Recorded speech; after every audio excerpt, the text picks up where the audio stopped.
a dos temas que han sido recientemente, en un caso modificado, en otro caso implementado, que es el nuevo registro de operadores de la cadena agroindustrial, por un lado, y por el otro lado, el nuevo registro de la cadena de producción y comercialización cárnica, que si bien ya nos venimos desde el año pasado acostumbrados a, ya vimos una normativa, ya nos categorizamos, a partir del 1 de marzo pasado empezó a regir el régimen de pago a cuenta, retenciones y percepción. En primera instancia vamos a ver la resolución relativa al nuevo RUCA. La resolución es la resolución 21 de este año del Ministerio de Agroindustria. Esta resolución fue publicada el día hábil previo a Carnaval, el 24 de febrero, y empezó a regir el 1 de marzo, que fue el día hábil siguiente a esa fecha. Crean un registro que ahora se llama Único de Operadores de la Cadena Agroindustrial, antes era agroalimentaria. Todas las solicitudes de esta resolución que se encuentran en trámite ante el registro anterior van a tramitar conforme a esta nueva reglamentación, sin necesidad de ninguna restricción ni de ningún trámite complementario.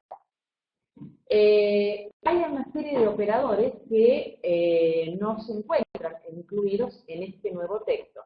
De oficio se le dio ya baja definitiva a esos operadores a partir del 1 de marzo de este año. La autoridad de aplicación para este registro va a ser la Subsecretaría de Control Comercial Agropecuario, entidad que fue creada así el año pasado, dependiendo del Ministerio de Agroindustria, que a partir de ahora, para simplificarlo, vamos a llamar SUCA. O sea, ahí tenemos el RUCA, que depende del SUCA. Y como novedad también se incorporan otras cadenas a este registro. El sector lanero, el sector hortícola y el sector azucarero, que no estaban en la versión anterior, ahora son incorporados y regulados por este registro. Esta resolución, que tiene más de 50 páginas, tiene un articulado genérico en su primera parte y remite a dos anexos. En el anexo 1 tenemos un reglamento para la inscripción, donde hay un glosario de términos comunes, están las definiciones de los operadores y los requisitos en general. Y el anexo 2 se refiere exclusivamente a la planilla de aranceles, o sea, los valores que tienen que pagar cada uno de los tipos de operadores, quienes están exentos, etc. Ya vamos a ver más adelante. En general, una cuestión que hace esta resolución es que nos vamos a encontrar con que se le han otorgado muchas más facultades a esta subsecretaría, a la SUCA. Y por un lado vamos a ver flexibilización de normas, incluso retomar algún tipo de operadores que por su, entre comillas, por ahí peligro, en la posibilidad de que actúen, que había esa categoría se había borrado del registro, ahora vuelven, pero con muchísimas facultades de parte de la subsecretaría, para clausurar, para interdictar, para actuar en forma conjunta con otros organismos que hacen a la actividad. O sea que esta es la esencia de esta norma. Fíjense ustedes que cuando habla de incumplimientos, dice que todo el incumplimiento que a todo lo que está regulado en esta norma va a ser sancionado con la normativa propia expresa de la norma, más, fíjense ustedes acá, toda esta normativa que está aquí enunciada, que, bueno, no la vamos a, por cuestiones de tiempo, analizar una por una, pero es normativa de la SONCA, normativa de la Junta Nacional de Grano, todo lo que no estaba derogado y que tenía carácter sancionatorio, normativa del Instituto de Promoción de la Carne Vacuna Argentina, normativa relativa a importaciones y exportaciones. O sea que es muy amplia las funciones que se le dan, al menos en cuanto a la parte sancionatoria, a esta subsecretaría. Por supuesto, todo esto sin perjuicio, como ustedes tienen ahí en la transparencia debajo de todo, de una de disponer la clausura de la empresa y el cese de la inscripción en este registro. Todos sabemos que si yo ceso en ruta, no puedo seguir operando, pierdo la condición de operador.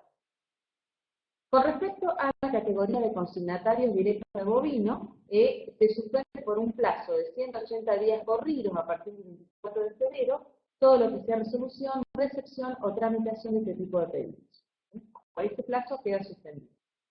Y se derogan las resoluciones anteriores, partiendo de la 302 de mayo del 2012, que es la resolución madre que creó el registro anterior, con todas sus resoluciones complementarias y modificatorias, incluida la 872 de diciembre del 2015, que fue esta resolución que la tuvimos ahí en el aire durante el último año y 2 meses, que nunca se derogó, pero tuvo un montón de disposiciones novedosas en aquel momento, contenidas en ella, que nunca se pusieron en práctica.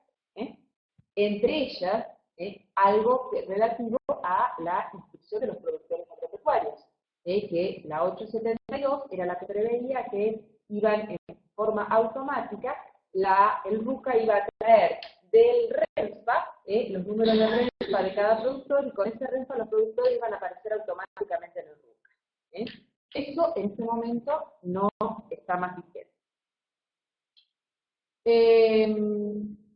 Dijimos que la resolución tiene un anexo 1, donde está toda la parte de reglamento y requisitos, y eso es lo que vamos a empezar a ver ahora. En primer lugar, lo que hace la parte del reglamento es definir cuál es la capacidad de almacenaje en función de la cual se van a medir los requisitos para cada uno de los tipos de categorías. Entonces, me dice que capacidad de almacenaje es peso hectolítrico de 80 kilolitros por hectolitro y un ángulo de reposo de 30 grados. A partir de ahí veremos cuántas toneladas cada categoría me refiere como. Pero no obstante, aclaran acá de que si bien la norma dice de un tonelaje mínimo de capacidad de almacenaje, existe la posibilidad de que la subsecretaría autorice inscripciones con menores exigencias a esos pisos, siempre y cuando sean emprendimientos desarrollados en zonas de menor potencial de actividad. Entonces, dependiendo de los argumentos que esgrimamos y encuadramos en esta normativa, podríamos habilitar una planta con menor capacidad que lo que dice la norma. También, una novedad de esta resolución es que la subsecretaría dice que se podrá admitir que 2 operadores que como mínimo operan una planta cada una puedan compartir un nuevo depósito, posibilidad que antes no existía, siempre y cuando se pueda identificar claramente la mercadería en cada uno de ellos, y que no exista mecanización que los vincule. Son 2 silos o 2 compartimentos, 2 galpones, entre sí estancos, no tienen ningún tipo de conexión, y en cada uno de ellos un responsable titular de otra planta, sí habilitada y con los requisitos que la norma establece. Cuando vamos a la definición de la parte de granos, nosotros vamos a hablar específicamente, al menos conmigo, la parte de granos. Después, Ana del Río va a hablar sobre la cadena de ganados y carnes, y el sector lácteo. Entonces, en lo que se refiere a granos, esta norma dice, cuando hablamos de granos, ¿de qué hablamos? Hablamos de cereales, de oleaginosas y legumbres. Cualquiera de estas 3 son comprensivas de granos a los efectos de esta resolución. Otra novedad de la resolución es que antes nosotros, ¿cómo estábamos en el registro? O adentro o afuera, o inscritos o con inscripción cancelada. Hoy en día tenemos otras posibilidades. Podemos estar con una inscripción, vamos a empezar de abajo para arriba, con una inscripción vigente, que es el carácter óptimo al cual todos aspiramos, cumplimos con todos los requisitos, nos inscribimos, o nos reinscribimos y también cumplimos con todos los requisitos, vigente en verde dice cuando cosechamos el rubro. Pero ahora existe la posibilidad de, en primer lugar, lo que tienen ustedes ahí en azul, una inscripción provisoria que antes no existía. O sea, muchas veces, por motivos que son ajenos a nosotros, hay algún tipo de documentación que no lo podemos aportar y necesitamos tener la planta operativa, y no teníamos una inscripción vigente. Bueno, entonces ahora, cuando a criterio de la subsecretaría los requisitos que se encuentran pendientes de cumplimiento sean aquellos que no hagan inviable el desarrollo de la actividad por parte del operador, o cuando el operador demuestre que la demora no es imputable, entonces en este caso la SUCA puede autorizarnos a pertenecer a este registro con el carácter de inscripción provisoria. Después tenemos la inscripción suspendida, que eso va a pasar por el incumplimiento de algunos de los requisitos, en cuyo caso nos van a suspender por un plazo que ya vamos a ver cuánto puede extenderse la inscripción. Por último, ya ante una gravedad mayor de la cuestión de los incumplimientos o las anomalías detectadas por la subsecretaría, directamente inscripción cancelada. Define la norma lo que es planta. No nos vamos a detener en esto porque es exactamente la misma definición que tenía la normativa anterior.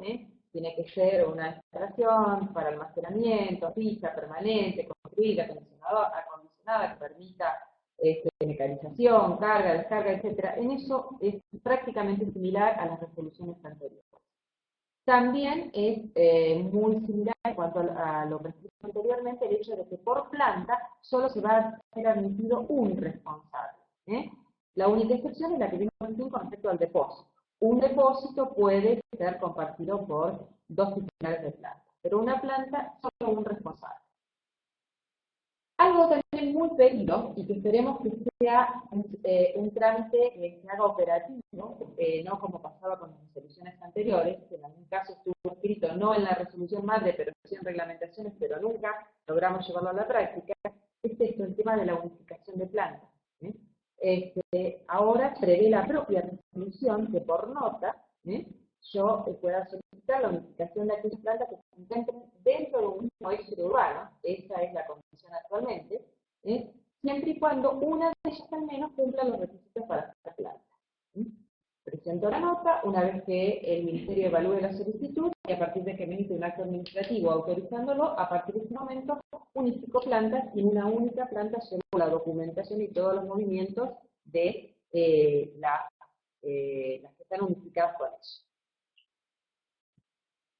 ¿Quiénes deben inscribirse? Bueno, la resolución dice que todos aquellos, sean personas humanas o sean jurídicas, que intervengan en el comercio o en la industrialización de todas las cadenas que están contempladas en la norma, deben inscribirse. Con excepción, lo dice expresamente para diferenciarse del régimen anterior, con excepción de la producción primaria agropecuaria. Yo soy productor primario agropecuario, produzco leche, ganados o granos, no tengo que inscribirme en este registro.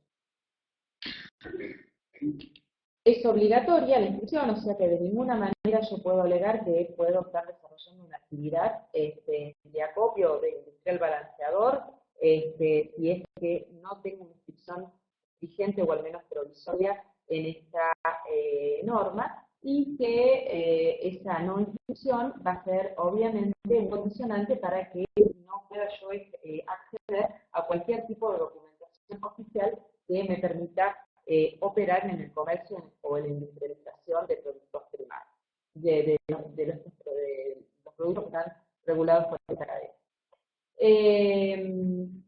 Todos, en aquel caso que se detecte que hay operadores que están trabajando y que no están inscritos en este registro, esta norma permite al organismo, a la subsecretaría, la inmediata interdicción de todos los bienes de cambio, materiales o productos que estuvieran involucrados, así como la clausura del local donde se desarrollan esas actividades. Y bueno, otra característica de esta norma es que genera muchos contactos, la norma, con otros organismos que hacen al contralor de las actividades. Entonces, por ejemplo, de ser alguna actividad que está sujeta al control del SENASA, entonces la subsecretaría, o mediante la colaboración del SENASA o de otra autoridad, que pueden ser organismos provinciales, dependiendo del tipo de actividad, van a disponer el destino de estos materiales que fueron interdictados, los que destino que puede incluso llegar a la destrucción o la desnaturalización de los mismos. Otra novedad de esta resolución es que la inscripción en el RUCA ahora no tiene vencimiento. Si ustedes se acuerdan, con el régimen anterior teníamos una fecha de vencimiento que figuraba. Yo entraba públicamente a consultar el RUCA y me decía hasta cuándo este sujeto estaba inscrito como canjeador. Hoy en día dice solo vigente. Para saber hasta cuándo está inscrito, tengo que entrar yo como interesado con mi clave fiscal y con usuario y contraseña para este sistema y ahí verificarlo, o por supuesto consultar el certificado que ya debo tener en mi poder. Entonces, una vez que me inscribí, a partir de ahí no tengo una obligación de presentar documentación todos los meses. Ahora vamos a ver cuál es la obligación, pero es fundamentalmente de pagar el arancel y presentar el formulario. Y sí, ahora tengo muchas más posibilidades de que los requerimientos sean en cualquier momento del año, no únicamente cuando me voy a recibir, y sea por correo, postal electrónico o por una inspección in situ. Fíjense ustedes que se hace mucho hincapié en esta normativa en causales de resistencias pasivas a fiscalizaciones o no contestar requerimientos. Es muy importante para esta nueva administración este punto. Por ahora, como les decía recién, si yo me quiero reinscribir, lo único que tengo que hacer es 30 días antes de que me venza la inscripción que tengo en curso, pagar el arancel y completar el formulario debajo de la página de reinscripción y por ahora llevarlo a Buenos Aires a la subsecretaría. La idea de esta gestión es que en un breve plazo eso también se envíe online. O sea que para nada haya que ir a Buenos Aires a presentar. ¿Cómo? También lo podés escanear y pasárselo por correo, pero en este caso lo mandás sin firma. Claro, está bien. O sea, pero siempre requerís de un envío aunque sea postal hoy. Sí, acá para los que están online, que no escucharon el comentario, ya recientemente ha habido casos donde la Secretaría admite que el envío se haga por correo electrónico y después se envíen los formularios por correo postal. La idea va a ser que todo el envío va a ser exclusivamente online y que en teoría están pensando que eso se puede hacer concretado antes de fin de año. Por ahora va a haber un analista que le van a asignar nuestro caso en la Secretaría en Buenos Aires. Ese analista si cree que todo lo que tiene el RUCA de esta empresa está ok, nos da la restricción. Lo vamos a ver en el padrón. De lo contrario, vamos a tener un requerimiento. O, dependiendo de la magnitud de las anomalías que el analista detecte, quizá una verificación in situ. Ahora ya desapareció la obligación del domicilio especial constituido dentro del radio de la Ciudad Autónoma de Buenos Aires. Lo que sí se convirtió en obligatorio es la constitución de un domicilio electrónico. Entonces, cada requerimiento que nos vayan a hacer, la norma establece que lo pueden hacer indistintamente en el domicilio fiscal electrónico o en el domicilio postal de la planta o establecimiento. Tenemos que estar, es otro lugar más, además de la I ventanilla de la FIP, donde tenemos que estar controlando que no tengamos ningún requerimiento. Sobre todo cuando estamos en un trámite de restricción. Cuando este anexo 1 sigue diciendo de que lo que tengo que hacer es cumplir con todos los requisitos generales y específicos que establezca la subsecretaría. Muy importante tener inscripción vigente ante la FIP y que en esta inscripción, por supuesto, el código de actividad se corresponda con la actividad por la cual me quiero inscribir en el RUCA. Contestar en forma, en término y en forma completa todos los requerimientos que me haga el el organismo, constituir el domicilio donde me van a ser válidas todas las notificaciones, y ese domicilio, tanto el electrónico como el postal, dentro de los 10 días de que se haya producido cualquier variación, tengo obligación de tenerlo comunicado a la subsecretaría. Todos los regímenes de información que estén vinculados a la categoría de operador en la que estoy inscrito tienen que estar cumplidos para mantenerme sin problemas en el ruta. Tengo, fíjense acá, permitir el ingreso de los inspectores y presentar a su simple requerimiento toda la información atinente a la actividad que ellos soliciten, en línea con lo que comentábamos recién. Abstenerse de prestar servicio, realizar operaciones de compraventa, consignación con otra persona o con otro operador que yo sé que debiera estar inscrito en el RUC y no lo está. Es cuando me viene de vuelta alguna sanción por actuar con alguien que no esté inscrito. Por supuesto, la operatoria debe ser siempre adecuada a la normativa vigente, cumplimiento a todas las obligaciones tributarias relativas a la actividad. Ustedes saben que Subsecretaría de Control Comercial Agropecuario y ASIP están trabajando en forma conjunta desde hace muchos meses, y están dictando normas conjuntas también, a los efectos de evitar el secreto fiscal entre ambas. Realizar la actividad exclusivamente por el responsable, no se puede delegar en terceros. Y una novedad es acá, en este punto, que dice que en el caso de que yo decida transferir, ceder o arrendar una parte o la totalidad de las instalaciones a terceros, en ese caso tengo que notificarle a la subsecretaría acompañándole de una copia del contrato. Esto antes no estaba previsto.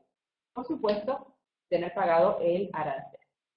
En el caso de que la subsecretaría detecte incumplimientos en algunas de estas obligaciones que recién nosotros enumeramos, puede aplicar en forma inmediata en un procedimiento la suspensión preventiva. La extensión de la suspensión preventiva es 30 días corridos. Este es el máximo de ese periodo. No obstante, nos va a iniciar un sumario en función a la transgresión que han detectado, y tramitándose el sumario puede proceder a la revocación de la inscripción que nos han otorgado. Y fíjense ustedes que evaluando de muy grave los motivos por los cuales se ha procedido a una revocación de una inscripción, se puede llegar a disponer la cancelación y la prohibición de nueva inscripción de un operador por un plazo de hasta 5 años. Esto también antes no estaba previsto. La solicitud la tenemos que presentar en el caso de una inscripción. En el caso de la inscripción, sí, tenemos que llevar todo. La inscripción es como era hasta el 24 de febrero pasado. Tenemos que llevar el formulario, tenemos que llevar todos los elementos que acrediten que nosotros estamos desarrollando la actividad por la cual queremos inscribir.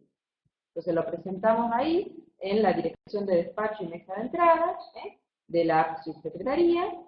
Ahí nos van a dar un número de expediente, van a mandar las actuaciones a la Dirección Nacional de Matriculación, y dentro de ese expediente va a estar el formulario de inscripción, donde vamos a identificar la categoría en la cual nos queremos inscribir, vamos a declarar los domicilios, que va a ser el domicilio constituido, el domicilio de la planta o establecimiento y el domicilio electrónico que vamos a declarar. Y todas las notificaciones me las puede realizar, como decíamos recién, válida e indistintamente por correo postal o por correo electrónico. Cuando se trate de personas jurídicas, tendré que acompañar el estatuto, última acta de designación de autoridades, constancia de habilitación sanitaria si se trata de un establecimiento que requiere para operar de tal habilitación, pero fíjense ustedes que dice, los tienen ahí al final remarcado, la obligación de adjuntar la constancia no será exigible para aquellos establecimientos que cuenten con habilitación por parte del SENASA, ni para aquellos que estén perteneciendo a algún organismo o alguna jurisdicción que online publique todas las autorizaciones vigentes. En este caso, la información la van a tener online del SENASA o van a ir y lo van a buscar ellos online. Certificado de dominio del establecimiento, es lo mismo que estaba antes, o en el caso de que nosotros estemos porque estamos utilizando un establecimiento, porque somos arrendatarios o porque lo tengamos como dato, el contrato. Y nuevamente ratifica el tema de la excepción de documentación, que si hay alguna documentación que por medios directos pueda obtener online la subsecretaría, lo van a hacer ellos y nos van a exceptuar a nosotros de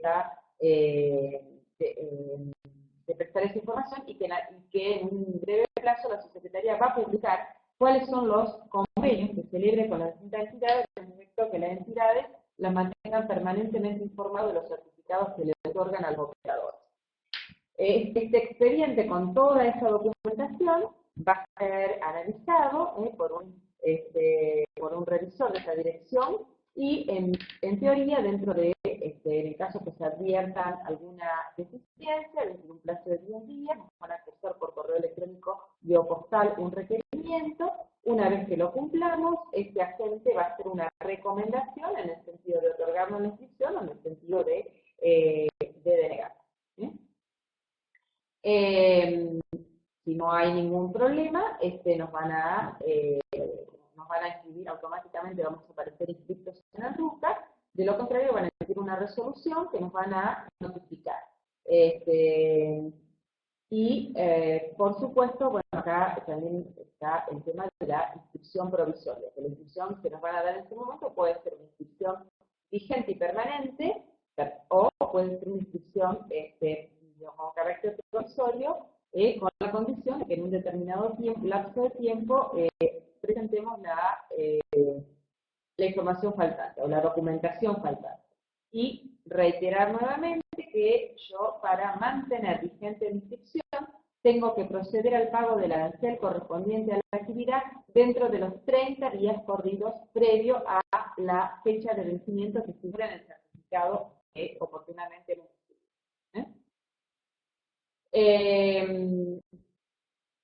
Puede ser que yo no active un expediente y la SUCA disponga el archivo de las actuaciones. Cuando lo puede hacer cuando pasaron 60 días desde que intimaron al interesado y no cumplió con los requerimientos. Ese interesado, una vez que el expediente fue archivado, puede pedir el desarchivo. Eso sí, ahora lo primero que tengo que hacer es pagar un arancel de desarchivo que figura en el anexo 2. Pago este arancel, presento toda la documentación que avale mi accionar desde el día que pedí la primera inscripción hasta esta fecha en que solicito el desarchivo y reactivo el expediente. Otra novedad, y esto ya más o menos es parecido a lo que estamos acostumbrados con el registro fiscal de operadores de granos, es el tema de la baja automática. Fíjense ustedes que ¿qué dice esta norma? Que la subsecretaría va a bajar del registro aquellos operadores del rubro carne que hayan interrumpido su operatoria por un lapso superior a 60 días corridos. Y esta inscripción, esta suspensión es o baja automática es sin intimación previa. En el caso del rubro grano, va a dar de baja las plantas que no estén en actividad por un lapso superior a 180 días corridos. O dice, si las mismas son utilizadas únicamente para recibir y emitir cartas de porte sin el movimiento físico de carga y descarga de granos. Ustedes saben que este tipo de operaciones generalmente pueden pasar con plantas en las cuales hasta ahora pasaba con operadores que habían recurrido a esta modalidad operatoria porque no existía más el acopiador sin planta o el operador sin planta. Con esta resolución vuelve el operador sin planta, vuelve el acopiador sin planta, entonces, por lo que nosotros conocemos como el comerciante de granos. Entonces, ya no existe más esta obligación para los que querían actuar como acopiadores, pero en realidad hacían todas operaciones a puerto, pero necesitaban tener una planta con un número de establecimiento habilitado para poder obtener la documentación. En general, en muchos de esos casos, la mayoría de esos casos no era ningún tipo de operatoria marginal, todo lo contrario. Pero bueno, la idea es que en las plantas haya movimiento de granos, o sea, que no haya solo movimiento de los papeles y que los silos estén vacíos o tapados por los suyos, como nos dijeron en una reunión que tuvimos el año pasado con Ana a la FIP.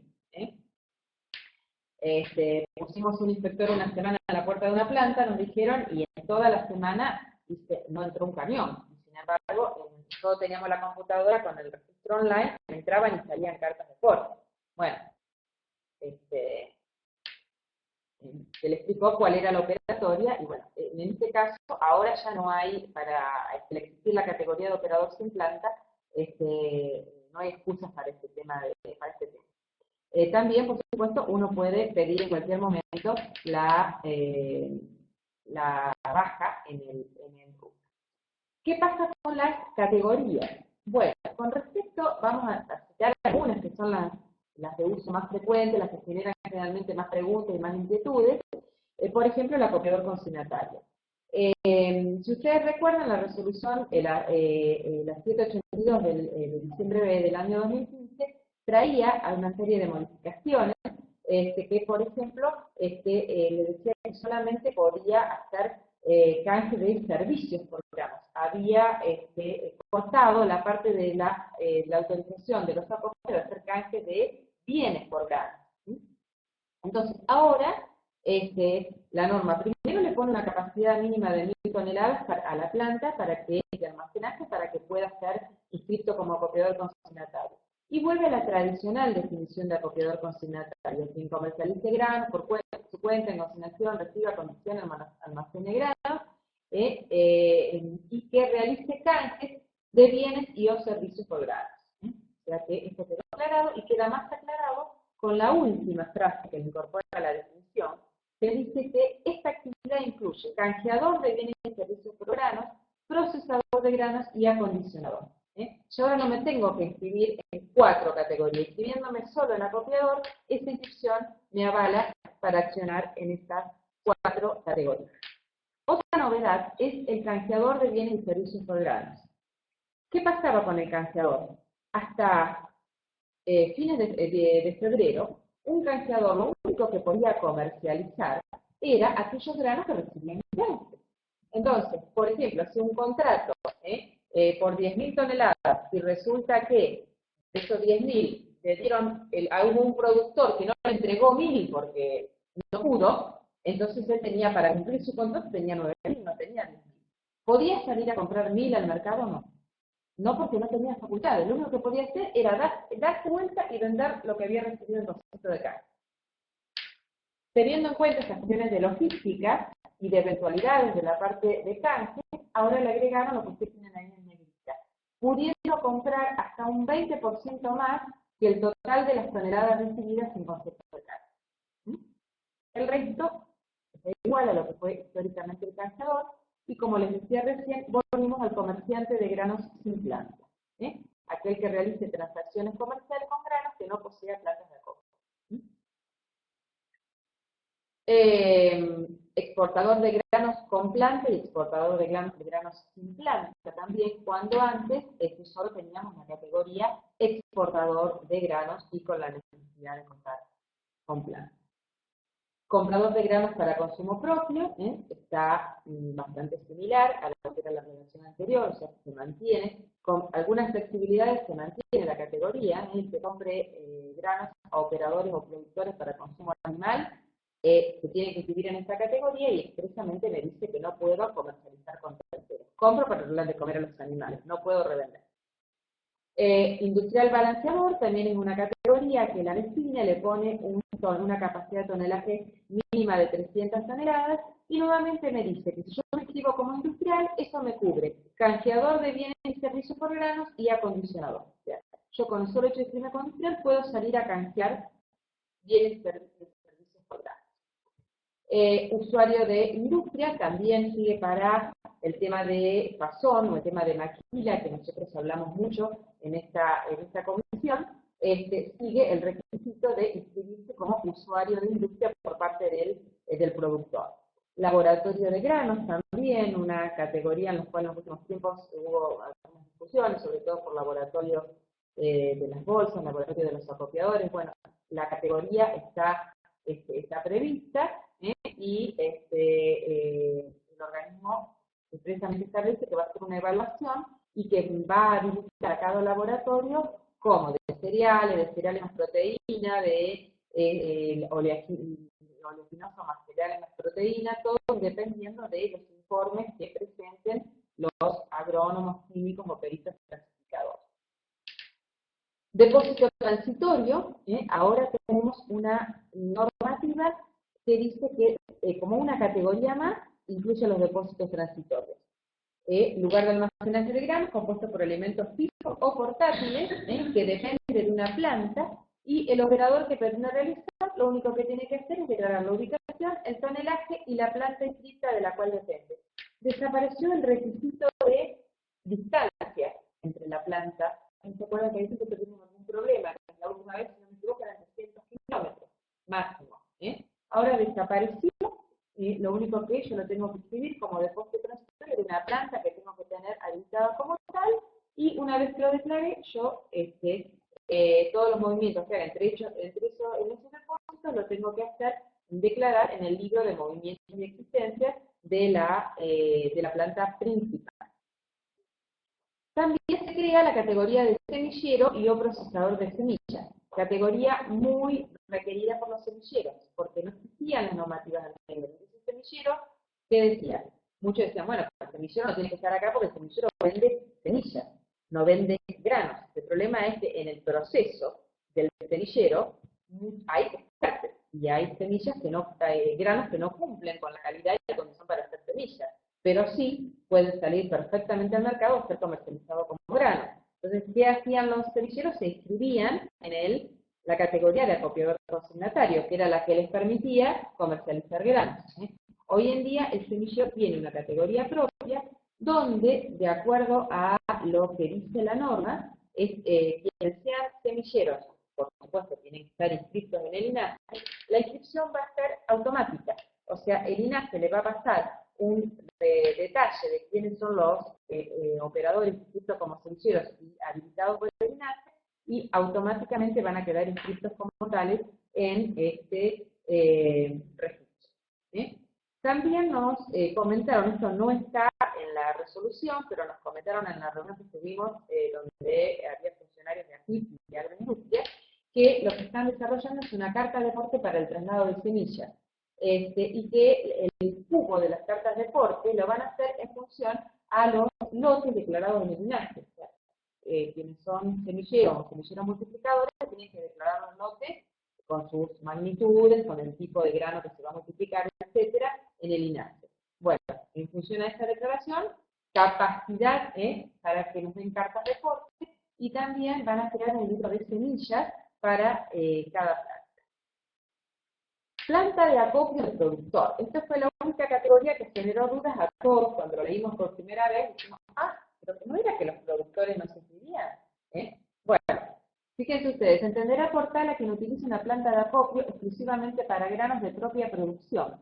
Podrán solicitar inscripción de dicha planta a los fines de recepción y carga de granos amparados con la correspondiente carta de porte. Consultado al organismo por esto, nos dijeron de que esto es para aquellos que tengan una estación de ferrocarril, un desvío ferroviario en el establecimiento. De hecho, nos hicieron referencia a un caso, no sé si en este momento habrá más, y entonces las cartas de porte ferroviarias necesariamente requieren de un número de planta. Entonces, por eso, o sea, cualquier productor que hoy tenga o que en el futuro tenga un desvío ferroviario en su establecimiento, obviamente puede acceder a la inscripción acá. El resto, lo que por ahí que nosotros conocemos más comúnmente, que es un productor que tiene un silo para guardar su propia producción, acá no se inscribe, sigue siendo productor. Otro tema que también muchas veces profesionalmente nos generaron conflictos es el tema de las organizaciones sin fines de lucro, que muchas veces reciben granos. En la campaña gruesa muchas veces hay campañas locales para que los productores le donen un determinado tonelaje de granos, y después teníamos miles de problemas para comercializarlo. Entonces ahora esta cantidad de bien público que reciban los granos van a poder inscribirse en esta categoría, van a obtener documentación y lo van a poder comercializar sin ningún problema. Terminales de uso, elevadores terminales de uso público es otra categoría nueva en el registro. Y a continuación, solamente una enumeración de las categorías que hacen a la cadena de ganados y carnes, porque Ana le va a explicar esto con mucho detenimiento.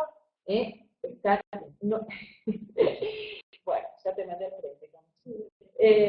Con respecto a mataderos, matarifes, abastecedores, consignatarios, y yo remarqué solamente en detalle el tema del feedlot, que el feedlot sigue estando como una categoría de operador, por supuesto, pero fíjense ustedes que ahora dice que esta actividad incluye la compra de grano para consumo propio. Entonces ya ahora no me tengo que inscribir como, además, como comprador de grano para consumo propio. Con el solo hecho de ser feedlot, ya estoy habilitado para eso, situación que antes no pasaba. Bueno, todas las categorías que hacen a carnes, incluidas todas las que hacen a la parte de graserías, ceberías, curtiembres, que son todas categorías nuevas. En el mercado de lácteos también son similares categorías a las que teníamos anteriormente. No se escribe el tambo, sí se escribe el tambo fábrica, pero no el productor tambero. Y dentro del mercado lanero, que es una novedad dentro del registro, también se incorporan las categorías de barraca, lavadero, peinaduría, exportador e importador de cueros. Y por último, en todo esto que estábamos hablando está en el anexo 1, en el reglamento de la resolución. En el anexo 2 está toda la parte relativa a aranceles. En la primera parte, este anexo 2, que es mucho más breve, obviamente, que el anterior, dice cómo hacemos para abonar los aranceles dependiendo de lo que queramos pagar. Si queremos pagar libros, formularios, etcétera, que todavía siguen adquiriendo a través de esta subsecretaría. Todavía, a pesar de que tenemos el registro online de movimiento de existencia, todavía tenemos que seguir comprando el libro en papel para la soja, el maíz, el sorgo, etcétera, aunque prometieron que eso va a ser de pronta derogación. Y por otro lado, el procedimiento para pagar los aranceles por actividad y por planta para mantenernos en el RUCA. Si yo he pasado 6 meses de que yo pagué un arancel y me dictaron una resolución denegatoria y no inicié un nuevo trámite e imputé ese arancel al nuevo trámite, lo pierdo. Y también establece la norma algunas exclusiones. ¿Quiénes son las actividades que están excluidas de pagar arancel? Como ya estábamos acostumbrados, las cooperativas de trabajo, los mataderos explotados por municipios, los operadores cuyas funciones son ejercidas por empleados de la Administración Pública Nacional, Provincial o Municipal, pero también incorporan algunas actividades que no pagan arancel. Fíjense ustedes que la actividad de depósito transitorio, que ahora es actividad como tal, no requiere de arancel. El comprador de granos para consumo propio no requiere de arancel. La planta de acopio del productor tampoco, ni los semilleros ni las organizaciones sin fines de lucro. En el caso de los semilleros nos dijeron que ya consideraban que el arancelamiento del Instituto Nacional de Semillas los cubría también para este registro. El feedlot, el pequeño matarife productor y el matadero rural, tambo fábrica y algunas actividades de elaboración de productos lácteos con un tope de producción de litros por día, no están sujetas a el pago del arancel. Bueno,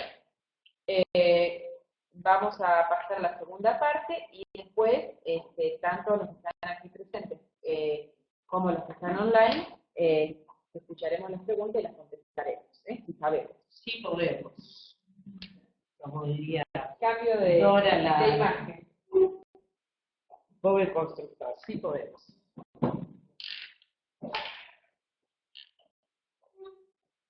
Bueno, vamos a saludar a los 43. Sí, claro, como vengo yo me lo suben todos.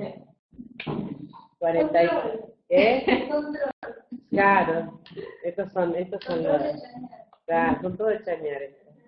Pero no, acá lo veo Oscar Chipolati, que no es de Chañar. que lo llevamos a vivir allá, pero no hay problema. Bueno, yo voy a hablar un poco de todo aquello que tenga que ver con el mercado de carne, con los operadores del mercado de carne, pero lo voy a dividir en dos partes. Todo lo que tenga que ver con operadores del mercado de carnes y lácteos, la 21E, y también voy a hacer una relación con la 3964, este famoso registro con los nuevos regímenes de facturación que se tienen respecto de la ganadería bovina y para saber cómo un poco operar en las cuestiones prácticas que en estos últimos 30 días ni los frigoríficos sabían cómo tenían que facturar, qué tenían que retener, y lamentablemente nos tocó salir como profesionales en ciencias económicas a dar, tenés que dar asesoramiento de cómo se tenía que proceder a el tema de la facturación. Respecto al mercado de carnes, vamos a hablar de las que son las modificaciones respecto de la normativa anterior, porque no nos vamos a poner a hablar de toda la normativa. En general, yo creo que esta normativa, y esta es una opinión de tipo bastante personal, en lo que tiene que ver con el mercado de carnes, tiene un objetivo muy centrado, que es la transparencia del mercado.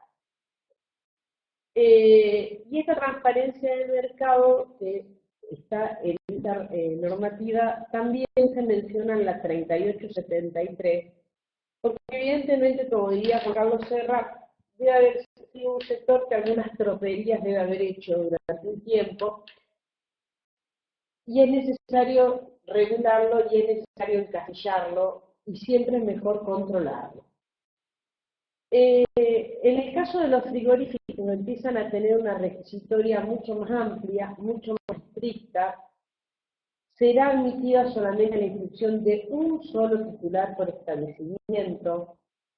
Se aceptará, fíjense, la locación parcial, excepto de la playa de faena en los establecimientos faenadores. Y es muy clara cuando en el tema de los frigoríficos empieza a mencionar la cantidad de requisitos que deben cumplir, cómo deben integrar una garantía, qué pasa si se explotan más de 2 establecimientos bovinos, y si se explotan más de 2 establecimientos bovinos hay que establecer garantías por separadas, cómo se van a computar las cabezas mensuales a los efectos de categorizar este tipo de frigoríficos. Realmente es y si ustedes toman la normativa se van a dar cuenta que son varias páginas las que se le dedica especialmente al tema frigorífico. Es más, cuando estuvimos en una reunión de la FIP, se nos mencionó claramente la intencionalidad de tener un control sobre toda la hacienda que va a faena, tanto desde el punto de vista sanitario, que se considera que SENASA la está teniendo, pero no la tenían desde el punto de vista fiscal. Y esta norma, junto con la 3873 y con la 3964, es como que empieza a girar en torno a los registros y la importancia de ellos. Se incorporó la figura del matadero municipal, que había estado en un comienzo, se había derogado y posteriormente vuelve a aparecer. Las nuevas condiciones para los mataderos rurales, como así también los consignatarios directos, y se le amplía la cantidad de requisitos que se le pide a los consignatarios directos. Y es muy especial esto, porque recuerdo que en las dos últimas reuniones que tuvimos con AFIP, estaba la gente del Minagro también, se partía o se presupone que aquella persona que es un consignatario merece fe toda la operación que se está haciendo. Y por eso que hoy en día van a ser muy cuidadosos a la hora de otorgar una matrícula de consignatario. Matarista abastecedor, que también se le va a incorporar una cantidad y una magnitud de requisitos bastante interesantes. El matarife carnicero. El matarife carnicero es aquel matarice más común, o el pequeño matarice productor, que nosotros no sabemos ver en la diaria cuando tenemos productores que también tienen la opción de faena, porque también tienen su propia carnicería. Y fíjense que establece una cantidad de animales para que se dé este caso que sea el matarice carnicero, en donde se modifica la cantidad de animales, sean bovinos, ovinos, porcinos, vacunas y lechones. Yo siempre entendí que los lechones estaban dentro de los porcinos. Se ve que en el Minagro no lo interpretaron así, pero bueno, todo puede ser. Yo siempre cuando me comí un lechón a la parrilla creía que me estaba comiendo un porcino. Ahora tenemos una categoría especial de Hacienda que sería de lechones. Y se fija la cantidad de habitantes, hasta 10.000 habitantes, y se amplía la cantidad de documentación a presentar. Todo lo que tiene que ver con la cuestión cárnica se le empieza a dar una relevancia bastante importante y la documentación a presentar es otra. En el pequeño matarice se incluyen las categorías de hacienda a faenar, caprinos, ovinos, porcinos, bovinos, de 50 animales y 15 animales en la cabeza, de cabezas de bovino. Acá el lechón pertenece a los porcinos en esta categoría. Qué mala es. Bueno, para el caso de los feedlots, la inscripción incluirá también la de compra de grano para consumo propio, como lo menciona Analía, y esto no deja de ser importante. ¿Y por qué no deja de ser importante? Porque es una operatoria habitual comprar granos para consumo en el feedlot. Y no se justificaba que tuviera que tener dos inscripciones, porque está dentro de lo parametrizado. Cualquier feedlot, excepto que tenga la producción propia que le alcance para mantener, sabemos que esos animales se alimentan en un porcentaje importante con granos. Quiero hacer un detalle que no tiene que ver con esta resolución, pero ha llegado el momento que como profesionales de ciencias económicas empecemos a tener transparencia en lo que es, y aconsejarles a nuestros clientes la transparencia en lo que es el manejo de los feedlots. Y es necesario el tema de las fórmulas nutricionales. ¿Y por qué digo que es necesario el tema de las fórmulas nutricionales? Porque estos animalitos no comen la cantidad que nosotros queremos que coman. Comen la cantidad que está establecido en la fórmula nutricional veterinaria. Cuando nosotros tenemos una verificación de así, es sería muy correcto que nos pidan, bueno, a ver cuántos granos comió ese animal, sobre todo cuando tenemos producción propia de granos, y lo tratamos de ensamblar con lo que es la 2750 de existencia y cuando declaramos la existencia de fin de año. Entonces, cuidado con el tema de los feedlots, cuidado con ese tema, pidan a sus clientes las fórmulas nutricionales para ver qué cantidad en su fórmula nutricional, que tiene maíz, núcleo, todo lo que tiene, lo que come el animalito, cómo está integrada esta fórmula nutricional. Es más, me estoy hablando con un cliente, me estaba diciendo que sus animales comen una parte de maíz, una parte de avena, una parte de sorgo, una parte de paja de trigo. Bueno, esa fórmula nutricional es necesario que la conozcamos. En el caso de los despostaderos, se deberá reunir la categoría de matariz abastecedor o de abastecedor ante el registro. Se eliminan las categorías de matadero, matadero rural sin usuarios y local de remate y feria. Estas categorías son eliminadas por completo. O sea, quien venía con estas categorías van a estar dadas de baja y ya no van a tener que volver a inscribirse porque no existen más. Vamos al mercado lácteo. Para mí, en el mercado lácteo, si hay algo que es lo más importante que se generó es la incorporación de una nueva figura del consignatario de leche crema.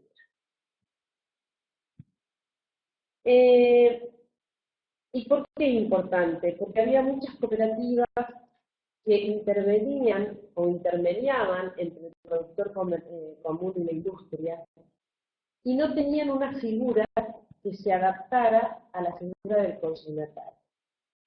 ¿Y saben cuál era el problema más grande que tenían? El impuesto a los débitos y a los créditos. En donde era un gasto que se lo tenían que trasladar a los productores. Este consignatario de leche cruda, que yo digo que es importante porque uno lo ha pedido un poco esta situación en una reunión que fuimos y que estaba Emiliano y lo hemos solicitado que lo incluyan, sobre todo por la cantidad de cooperativas que estaban afectadas a esto. Nosotros esto a lo mejor acá en el sur no lo vemos tanto, pero en el norte las cooperativas lácteas tenían grandes problemas con esto.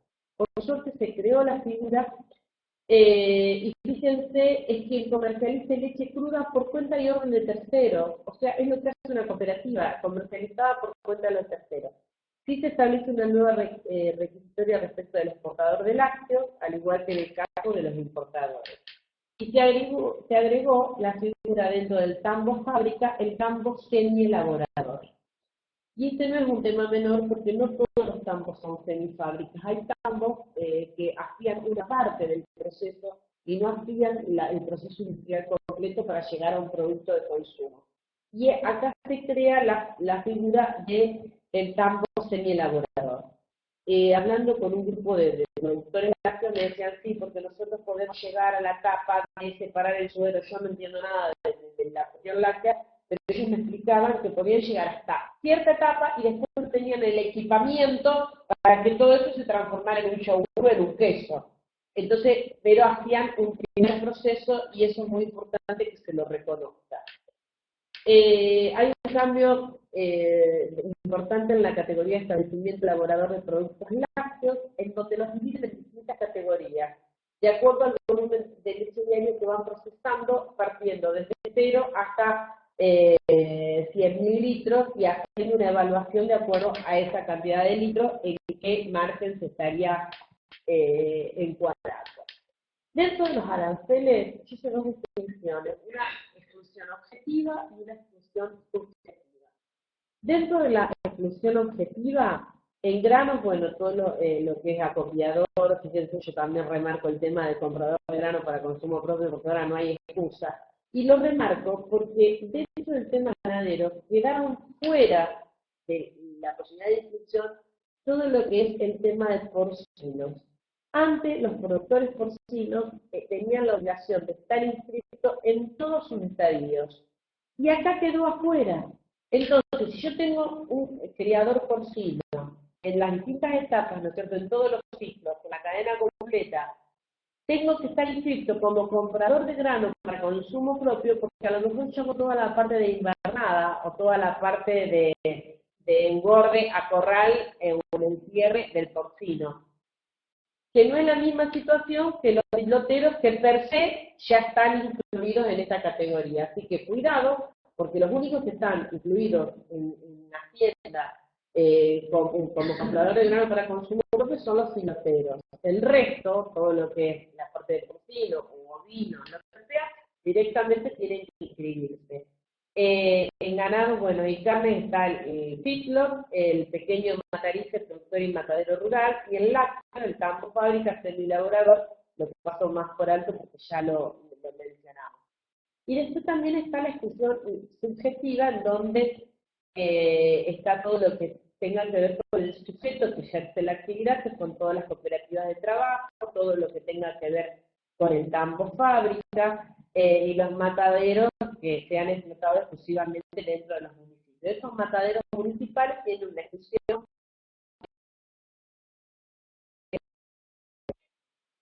¿Qué es lo que decimos nosotros cuando estamos hablando de esta resolución? Parecería que todas las resoluciones fueran iguales, no son todas iguales, cada cual va percepcionando ciertos sentidos de la vida práctica.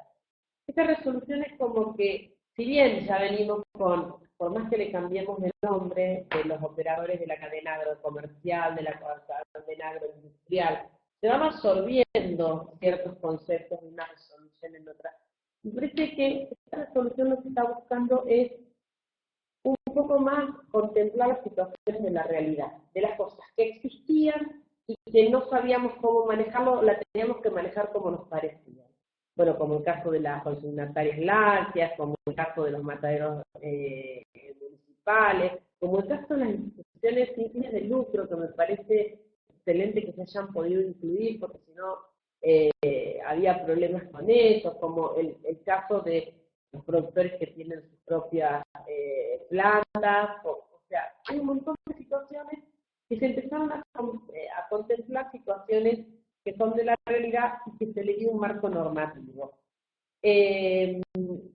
Considero, y vuelvo a hacer hincapié en el tema de la cadena cárnica, considero que con la cadena cárnica estamos ante un registro que va a ser similar al registro fiscal de operadores de grano a corto plazo. Y esto, yo me acuerdo siempre, yo que soy profesional vieja, en el registro fiscal de operadores de grano llevábamos formulario 702. Ustedes no lo vivieron, pero son jóvenes. Pero nosotros fuimos con el 712, la escritura y estábamos dentro de eso, y seguimos una patada. Mirá qué fácil que fue. Bueno, fíjense lo que pasó. Bueno, no desmezcamos esta inscripción sencilla de registro fiscal de la cadena bovino-bubalina, porque me parece que el destino va a ser este. No está mal que pase, no está mal que pase, pero bueno, para nosotros representa una demanda de trabajo importante y la tenemos que respetar. Y los dos anexos que tiene la resolución parece muy cortita, pero realmente tiene dos anexos muy jugosos, y en esos anexos muy jugosos es donde realmente nosotros nos tenemos que detener. Creo que la resolución esta tiene un valor fiscal, tanto como normativo, legal y el acotamiento de las cadenas agroindustriales. Y por último, parte de la charla es el registro de la cadena agroindustrial, todo lo que tiene que ver con la hacienda bovina y bubalina y todo lo que tenga que ver con la resolución 3964, que realmente tenemos que, a fuerza de ser sinceros, desde el 1 de enero hasta hoy, 7 de abril, han llovido resoluciones y han llovido normativas de todo tipo, modificaciones de las que teníamos, derogaciones, nuevas resoluciones, nuevas formas de trabajo, como vamos a ver en el tema de lo que es la facturación de todo lo que tiene que ver con la ganadería, el registro de PYME, que no va a ser motivo de esta charla, pero que lo tenemos que mencionar, que existe y tenemos problemas, y que el colegio está haciendo todas las cuestiones para que los problemas se destraben desde el punto de vista de poder tener el certificado de inscripción.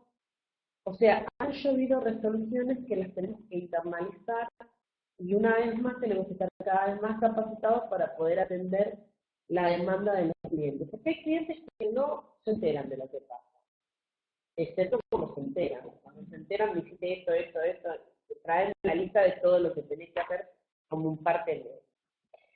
La resolución 3873, vamos a hacer un poco de memoria, que creó el registro fiscal de operadores de la cadena de producción y comercialización de las haciendas y carnes bovinas y bubalinas. Con posterioridad, el 16 del 12 del 2016 se hizo una resolución, que es la 3964. Ustedes me dirán qué relación tiene. Tiene toda la relación del mundo una cosa con la otra. Y que posee un objetivo muy específico, que es transparentar la cadena de comercio. O sea, no se podía, creo un registro y lo dejo ahí móvil, no me sirve. Tengo que crear el registro y las herramientas para que ese registro tenga la funcionalidad que tiene que tener, como es transparentar la cadena. Para poder transparentar la cadena, para poder transparentar una cadena productiva y de comercialización, el negocio tiene que ser transparente. Y para que sea transparente tiene que haber un régimen de facturación que avale todo el movimiento como corresponde de esa hacienda. Y por ahí pasa la cuestión. En todas las resoluciones, leanlos considerando, siempre no dejen de leerlos considerando, porque siempre se habla del tema de transparencia, lo que se busca es la transparencia en las liquidaciones, la transparencia en la cadena, la transparencia en la figura del consignatario que compra, vende, intermedia entre comprador y vendedor. Siempre hablamos de un tema común, que es la transparencia. Vamos a ver los sucesos alcanzados, todos los productores, criadores, cabañeros de hacienda bovina, los feedlots, los gobernadores, faenadores, consignatarios, comisionistas, consignatarios directos, consignatarios de carnes y de hacienda, matarillos, abastecedores y carniceros, en todas las modalidades de usuario de faena de hacienda bovina. Y sin lugar a dudas, si ustedes tienen el carnicero que manda a matar sus animales al frigorífico, le deben haber estado pidiendo una serie de documentación para que quede incluido dentro del usuario de faena, para hacer las cosas como se tienen que hacer, porque el carnicero que compraba el animal en la feria y que lo mandaba a faenar al frigorífico es usuario de faena, no hay compra-venta, hay un servicio de usuario de faena. Vamos a ver qué documentación es lo necesario o qué se va a utilizar. Vamos a ver 3 casos o 3 situaciones. Esto quiero agradecerle al doctor Lazzaretti porque las ha razonado muy bien, Néstor, y nos ha ayudado mucho también en el entendimiento de esta situación. Vamos a ver las operaciones de comercialización de Hacienda en los que intervenga un consignatario de Hacienda o un comisionista. Yo creo que este es de todos el menor de los problemas que podemos tener. ¿Por qué? Porque debe emitir el comprobante el consignatario, debe emitir el comprobante cuenta de venta y líquido producto del sector pecuario, debe rendir el consignatario al sujeto vendedor el producido de su venta y debe emitir el comprobante de liquidación de compra del sector pecuario al comprador que respalde la operación. O sea, emite venta, emite compra, pero todo lo concentra el consignatario. El productor no tiene nada que hacer. Recibe los comprobantes de compra o de venta según compró o vendió. El productor es simplemente quien lleva el animal y la acción administrativa la hace el consignatario. Algo que fuéramos contadores de consignatarios. Claro. Tengan cuidado los clientes que toman, Si es consignatario ya saben todo lo que les toca. Bueno, ahora vamos a ver la operación de compra directa de Hacienda con destino a faena. El productor compra de forma directa, Hacienda con destino a faena. El comprobante lo tiene que emitir el comprador. Si el productor del frigorífico compra con destino a faena, ¿quién emite el comprobante? El comprador.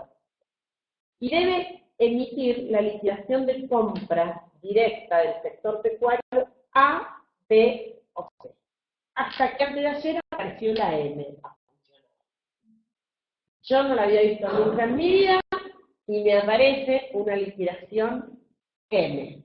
De un frigorífico con una liquidación M. Empiezo a investigar la causa porque me aparece esta M, porque ni siquiera está dentro de la resolución la posibilidad de la M. Entonces empiezo a leer la resolución, muy asustada porque me extendieron una M. No, imposible, no dicen la resolución. Averiguo los antecedentes del frigorífico, el frigorífico está en quiebra. No sé si será ese el motivo por el cual le autorizan M, pero apareció la liquidación de compra M en escena. Y después las operaciones de venta directa son un destino distinto de la faena a un responsable inscrito en IVA o a un exento o a un monotributista, cualquiera sea el destino. Por ejemplo, si compramos para la invernada. Bueno, acá la situación cambia. El comprobante lo debe emitir siempre el vendedor. Fíjense que cuando era con destino a faena, emite quien comprador. Cuando es destino distinto a faena, el que emite el comprobante es el vendedor. Va a proceder en los siguientes casos. Cuando vendedor y comprador sean responsables inscritos con destino a faena, por ejemplo, con destino distinto a faena, por ejemplo, la compra-venta de animales de invernada, o cuando se compran novillitos para un ciclo. Y cuando el vendedor sea responsable inscrito en IVA y el comprador sea un sujeto no inscrito, exento en IVA o monotributista. Son las dos situaciones que se nos van a dar en este caso. La preocupación de toda la gente hoy, de todos los productores, es tengo que retener, no tengo que retener, o sea, cuándo yo tengo que retener, cuándo, o sea, la mejor opción, por eso te digo, el consignatario, vos no haces nada, entrega a la tienda, comprar, vender, te dan los cheques, no tenés operatoria que realizar. Cuando nosotros tenemos que empezar a hacer liquidaciones de compras y ventas, sobre todo la liquidación de compras que tengamos que hacer, bueno, ahí entran a movilizarse cómo liquidamos, de qué forma, cómo operamos con respecto al tema del IVA. Fíjense que todos aquellos matarices y carniceros que se inscribieron como usuarios de faena, nos obligaron a todos a inscribirse como agente de retención de IVA, cosa que antes no tenían esa caracterización. Hoy tienen que tener esa condición de agente de retención de impuesto al valor agregado para que te den la condición de usuario de faena. Porque te va a venir, te va a venir facturado por el frigorífico la condición de usuario de faena. Y el frigorífico te va a facturar el servicio que te presta. La autorización de comprobantes va a ser la emisión de comprobantes electrónicos originales.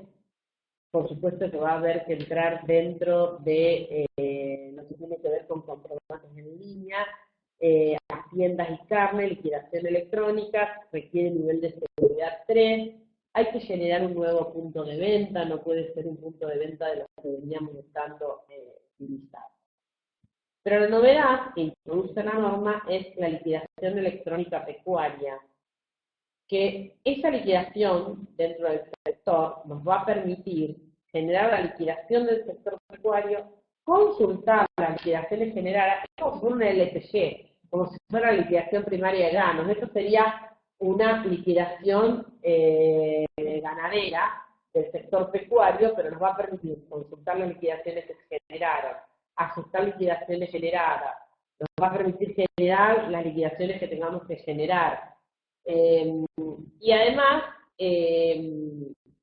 o sea, se hace todo, por supuesto, online, pero lo más importante de esto son los datos necesarios que tenemos que tener al momento de efectuar estas liquidaciones.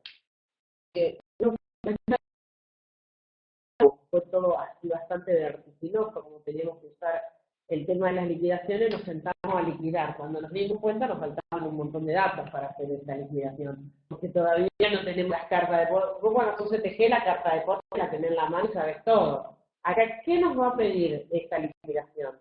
Punto de venta de la liquidación, distinto de todos los que teníamos, número de ingresos brutos, número de RUCA, registro único de la cadena alimentaria que corresponde, si es una operación entre productores no corresponde, si es que uno no es blog, sino corresponde. El número de RENSA, que es el registro de, nacional sanitario de productores agropecuarios, cuida el vendedor, fecha, motivo y lugar de la operación, y el DTE del documento de tránsito de los animales. Entonces, cuando yo veo todo esto que me pide esta liquidación, digo, en definitiva, esta liquidación es liquidación, guía, informe online de toda la operación que yo estoy realizando, o sea, es mucho más que una liquidación simple para determinar el IVA. Es realmente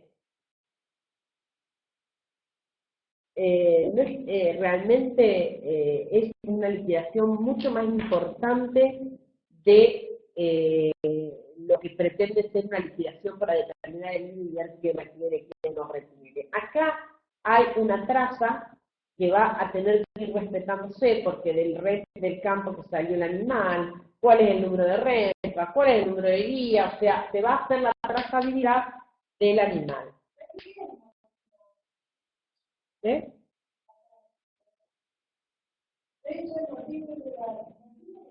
Y, por ejemplo, cuando vos faena, o motivo invernada, motivo pilot, o sea, el motivo por el cual compraste o vendiste la hacienda. Es verdad. Bueno, otra de las cuestiones es, por favor, verifiquen que los consignatarios que están operando sean consignatarios que estén habilitados y que tengan la inscripción en la TUCA vigente, porque si no la operación no es válida. a ver, y que estén incluidos en el registro de los operadores de la cadena de producción y comercialización de hacienda bovina y bovina. Cuidado con este tema, porque hay muchos consignatarios que hacen troperías por ahí y están con matrículas suspendidas, así que cuidado con este tema. Bueno, eso es un poco dar una introducción a todo lo que tiene que ver con la multistada de las sillas, con un registro y con un sistema de facturación que nos tuvimos que acostumbrar así bastante rápido y que sin lugar a dudas vamos a cometer errores y que se irá perfeccionando con el transcurso del tiempo porque todos los días vamos aprendiendo algo distinto de cómo proceder respecto a este registro. Tenemos algunas preguntas. ¿No es que sacaron la categoría de pequeño matarife? Bueno, a ver, el pequeño matarife, vos fíjate que se va hablando de matarife carnicero o matarife abastecedor, esas categorías siguen estando vigentes. Ante un error, ¿se puede generar una nota de crédito? Sí, el sistema permite generar nota de crédito, nada más que hay plazos para todo. Los errores no me puedo dar cuenta que me equivoqué dentro de 150 días. Tengo un plazo que creo que es entre 5 y 10 días para poder, sí, 5 días, entre 5 días para decir, bueno, me equivoqué y hago una nota de crédito anulando la liquidación. A ver, número de ingresos brutos de RUCA no lo pide obligatorio. Sí, no lo pide obligatorio por ahora, pero desde ya te digo, el RUCA no te deja avanzar y el de ingresos brutos todavía no te lo pide, pero hay una relación de la provincia en donde claramente se va a avanzar en ese sentido. O sea, Albano, buenas tardes, siempre muy clara. Bueno, gracias, Albano. Nota de crédito desde la opción de ajuste. Mariciel nos pregunta si la nota de crédito la tenemos que hacer desde la opción de ajuste. Mariciel, yo te soy absolutamente sincera. Como trabajamos también, todavía no tengo que hacer ninguna. Así que no sé desde dónde. Hasta ahora avancé en lo que es liquidación. La nota de crédito pienso que debe estar prevista. No sería lógico que fuera una opción de ajuste. Debe estar prevista dentro del sistema de liquidación. Me parece que lo vi así al pasar la nota de crédito con dentro del sistema de liquidación. Ay, qué rápido que va esto, para que se me borró. Yo les estoy leyendo a ustedes lo que... Artículo 17 de la que implica dar informe a SENASA la suspensión o exclusión del registro. Oscar, hola, el artículo 17 de la 38, ¿qué implicará que informe a SENASA la suspensión o exclusión del registro?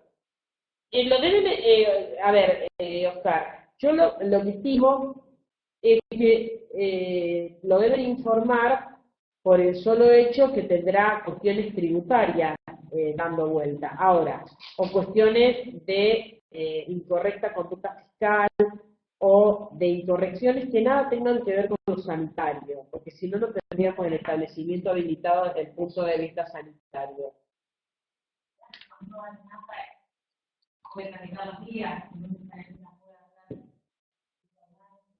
Claro.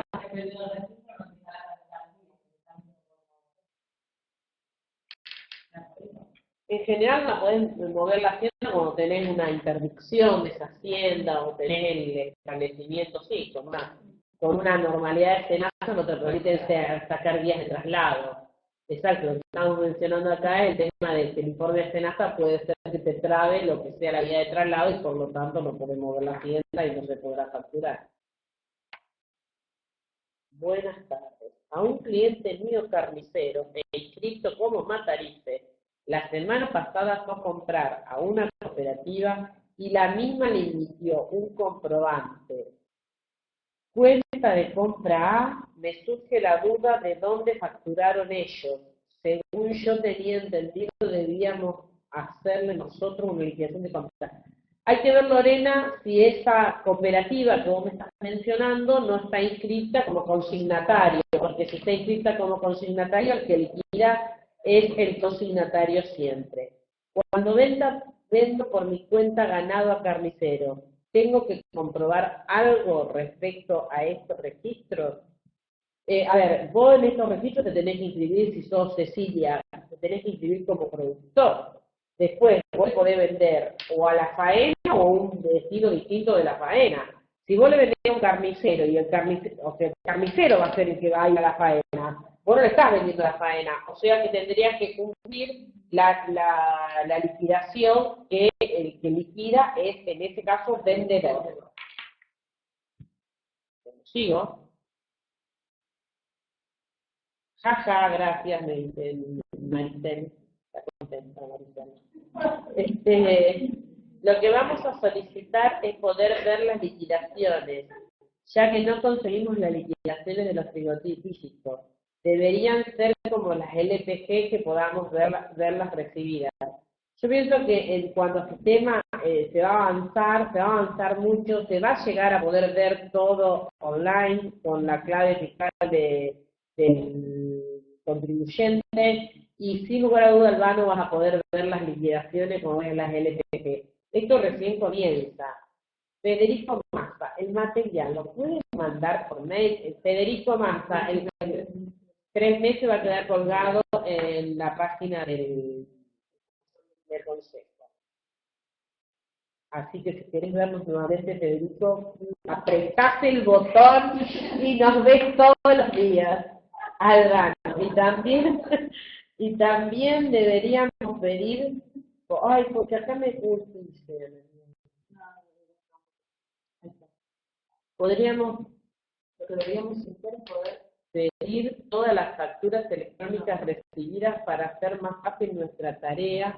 Y hermano, me salen todas las X, las P, en la parte de abajo no puedo seguir leyendo lo que decís. Escribí jajaja y así me sube el registro. Ahí está. Muy bien. Está haciendo caso, hermano. Y también deberíamos pedir poder importar todas las facturas electrónicas recibidas para hacer más fácil nuestra tarea. Albano está muy pretencioso, pero lo vamos a pedir.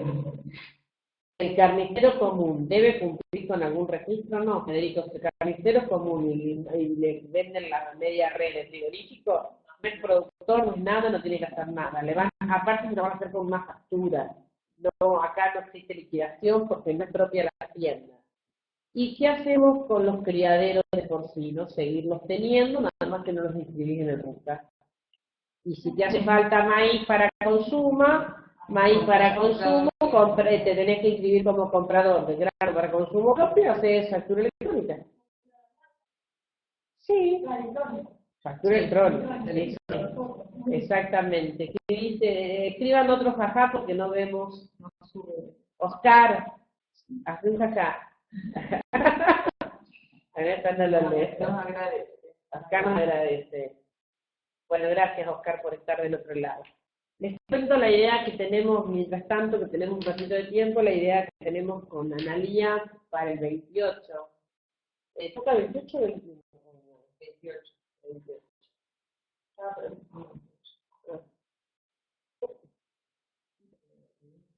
Bueno, está bien.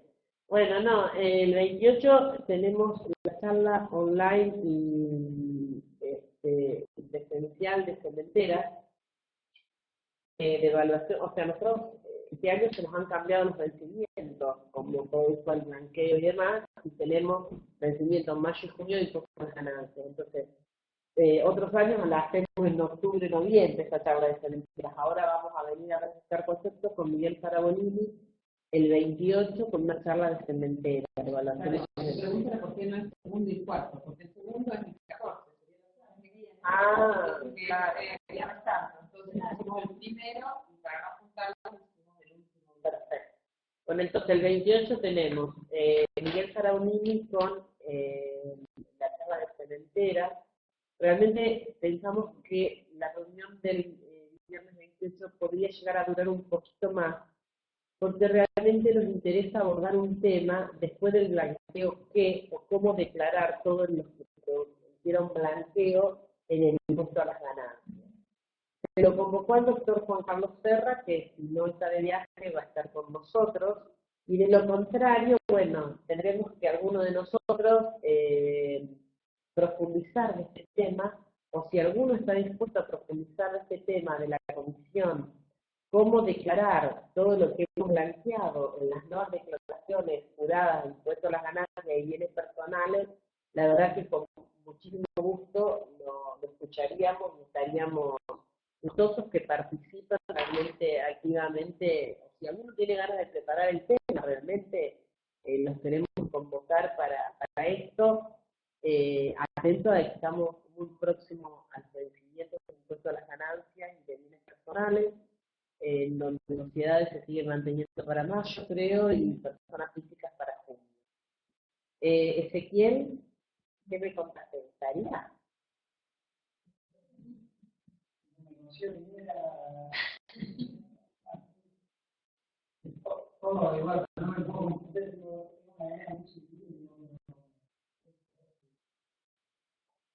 Está complicado. Me parece muy bien, vale la pena. Pero bueno, cualquiera, o sea, el que tenga ganas realmente, no queremos dejar pasar la oportunidad de hablar de este tema, sobre todo porque pueden surgir muchas dudas a la hora de declarar todo lo que tenga que ver con el blanqueo. Si Juan Carlos está disponible, encantadísimo estaría, pero bueno, si no, ¿vos estás disponible? No, yo segunda semana de mayo, sí. Pero de todas formas, ya en mayo tenemos vencimiento de sociedades. En principio, porque también las versiones eran este año, las liquidaciones de creación de iban a hacerse online, ya no con el operativo que correo asociado. Pero todavía no hay nada. No hay nada, así que no sabemos. Este año estuvimos mucho con blanqueo. Y otro tema que tenemos es el tema en el cual ha habido mucho intercambio entre nosotros de información en estos días, el tema de las pymes y del pedido de recategorización para todos aquellos, sobre todo aquellos que cerraron en diciembre del 2016 y que le pedimos durante el transcurso de diciembre. Los encuadramos como pyme a los efectos de poder usufructuar del pago a cuenta de débito y crédito bancario y de la normativa, por lo menos a nuestro entender, o a mi entender, está confusa. No solo que está confusa, sino que también genera ruido, porque no sabemos si el 31 de marzo venció la opción, tenemos que ir por un sistema TAP, que es un trámite a distancia, dentro del Ministerio de Modernización, todavía no está habilitado el sistema para todo ello, o sea que estamos complicados con este tema. Sí, y otra cosa, recuerden para aquellos que hicieron inversiones en bienes de uso susceptibles de tomar el 10% como pago a cuenta, el impuesto a las ganancias, que del 1 de abril al 30 de abril es el plazo para hacer la declaración jurada informativa de esta situación. O sea que estas serían las parroquiales. Con respecto a esto, estos chicos, los que están mirando por online, es un bonus track. Claro, que no estaban en el temario. No estaban en el temario. El colegio está haciendo contactos con la CEPIME, con el área de capacitación, que sabemos que ya ha dictado algunas charlas en algunos otros consejos, en La Plata, en Capital y creo que en Mendoza, y están tratando de coordinar una fecha para que vengan a dictar una charla aquí con respecto a toda esta temática del reconocimiento como pyme, recategorización, vencimientos, requisitos, etc. Así que ni bien se pueda coordinar la fecha, se va a publicar en la página. Sí. No. De hecho, a mí entre el mismo 31, en 3 llamadas diferentes, me cambiaron 3 veces la respuesta. Es más, yo mandé un mail a la mesa de ayuda del Ministerio de la Modernización, sobre todo al grupo en particular, y además por el tema, sí, por el tema de poco estar trabajando institucionalmente para poder compartir con los profesionales que era lo que estaba pasando, y me contestaron desde el Ministerio de Modernización que podía llamar al Ministerio de Producción.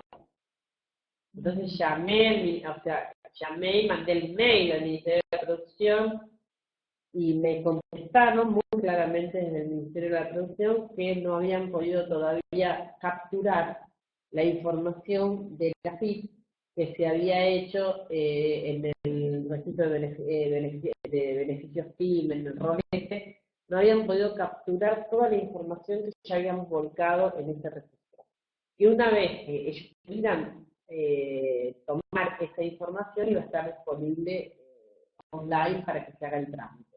Y bueno, yo sinceramente miro todos los días y todavía no hay nada. Y de hecho, en los que yo pude hacer el 31 de marzo, no veo absolutamente nada. Ni tengo comunicación en la I-Ventanilla, ni el sistema registral dice nada. Por supuesto, la plataforma TAP no funciona. Entonces, no sabemos, es un trámite que quedó en el aire. Yo pude hacer la lectura antes del 31 y me llegaron a la ventanilla, pero en vez de tener fecha de vencimiento a un año, las quiero hacer. Sí, pero cuando vos las hacías el año pasado, en diciembre, te llegaba a junio. O sea, te dan 6 meses de plazo. Desde que vos te la aprueban, son 6 meses de plazo. Por el sistema de ventanilla. El tema es que, por lo que dice la resolución, lo que tenemos que ir es a través del CAP. Y porque nosotros lo que tenemos es la comunicación por el ventanilla y en el sistema registral de que hemos sido incorporados dentro del registro de PYME. Pero lo que no tenemos es la constancia o el certificado de que realmente estamos reconocidos como una PYME. Es más, hay determinados créditos en determinadas instituciones bancarias que ya te preguntan, ¿me podés traer el certificado PYME? Yo me llevo la ventanilla, no lo tengo.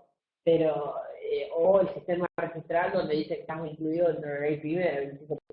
Pero... La duda era que eso tenía fecha de vencimiento en junio y en realidad teníamos que volverlo a pedir antes del 31 de marzo. Esa es una de las interpretaciones. La otra es que tenemos hasta el último día de mayo para pedirlo. Y bueno, y estamos entre esas dos interpretaciones. La persona con la que yo hablé, que sería la capacitadora que eventualmente vendría, me adelantó que ella sostiene que tenemos hasta el último día de mayo para pedirlo.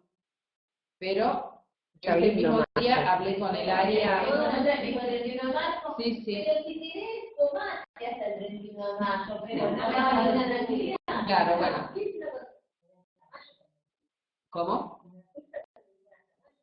Los de AFIP también dicen hasta mayo. Sí. AFIP dice hasta mayo, sí. Ahora yo tengo que... Mayo va a ser para terapeuta, chicos. Cuando entro al sistema registral, quiero ver... Yo no lo veo. A mí me dicen siempre falta de domicilio, una cosa así, y no sé qué... Ver, se dice ver con un signito No tiene de... domicilio asociado. Eso. No tiene domicilio asociado, pero no, pero te aparece dentro del sistema registral. Todos me pueden meter en el cargo. ¿Eh? En la trámite de distancia. ¿Cómo lo metiste? A mí me tocó la suerte, ese día yo estaba con más. Yo soy una persona muy indiferente, trabajo 4 meses. Pero igual, es rarísimo. ¿Pero en qué icono? Claro, ¿en qué icono ¿En qué entraba? icono? De servicio. Sí, pero una vez que llegas acá tenés un montón de ventanitas que se te abren. Nuevo trámite. No trámite, no toqué nada porque no entendía que tenía que hacer. Bueno, pero habilitaste el servicio nada más. Vos habilitaste el servicio. Ah, sí, eso yo lo tengo habilitado. Sí, el servicio lo tenemos habilitado, pero cuando vos te metes ahí adentro, porque empezás a ver todo lo que hay de la industria del software, todo eso, un montón de conceptos, pero no está el trámite de las pymes. Claro, lo único que hiciste habilitar, eso se pudo hacer desde siempre. El tema es usar esa pantalla y poder cargar y que te devuelva el certificado. Y eso es No, es imposible. Pero bueno, igualmente alcanzaría con cargar un certificado, pero alcanzaría con hacer el trámite en el otro servicio. Alcanzaría con cargar ahí. No se para imprimir a lo mejor el certificado.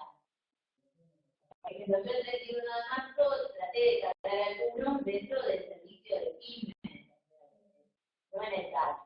Pero por lo menos para la cantidad de... Sí, Vos lo hiciste a través del servicio de el servicio que cobra la... Vamos a darle, acá hay una pregunta más de esto, Verónica, le consulto. Un cliente ha emitido factura electrónica por venta de diferentes faenas, pero no lo ha hecho con liquidación de venta. ¿Qué debo hacer en este caso? Yo no te puedo decir lo que puede hacer. Liquidación de venta tiene que hacerse acá en más. Ahora, ¿cómo revertir la situación de tu factura electrónica para hacer una liquidación de venta de tiempo?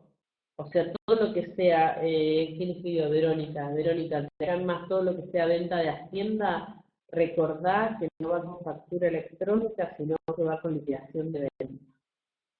Bueno, vamos a saludar a Patricia, que acá nos está saludando Patricia Starich, Lorena, Albano, gracias, Oscar, Andrea Bertomeu, la estoy viendo, bueno, y otros tantos como Verónica, luego Mónica, Silvia, Matías, Pascual, Carla, Albano, María, no veo más nada acá, a ver para que ya estoy bajando, que son los que están del otro lado de la línea compartiendo con nosotros en este momento. Lorena Urgarte, Federico Massa, Daniela, Juan Ignacio, Paola, Horacio Pablo, Sebastián, María Laura, Maricel Fede, Maricel Uno, Zulema, Daniel G, Patricia Sarich, Carmen Daú, Lorena y Miriam. Muchas gracias a todos que están del otro lado. Muchas gracias a todos. Esto no sé si se corta y seguimos con la reunión normal.